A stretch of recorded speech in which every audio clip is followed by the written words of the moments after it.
वर्षा बंगला प्रकरणी खासदार संजय राऊत रोज नवनवे आरोप आणि दावे करतायत। आता त्यांनी वर्षा बंगल्याबाबत आणखी एका नवा आरोपांचा बॉम्बगोळा फोडलाय।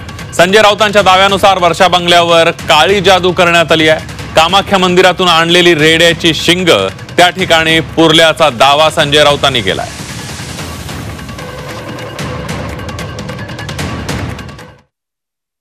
मी असं ऐकलंय, मुख्यमंत्री असं म्हणतात राहायला गेलो तरी तिथे मी झोपायला जाणार नाही।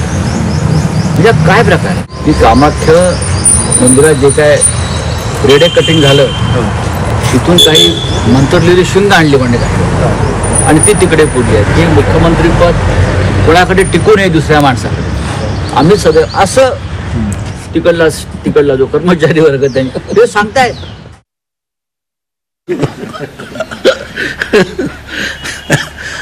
ठीक आहे, मी काय सांगू शकत नाही। कुठे काढले ते काढा म्हणा आणि जर कोणी काढले असतील तर शिंदे स्वतः काढू शकत नाही, ते गाण्याला 10-20 माणसं लागत असतील। कुणीतरी बाहेर बोललं असतो बाबा, बरं ठीक आहे, आता मला काय माहिती नाही।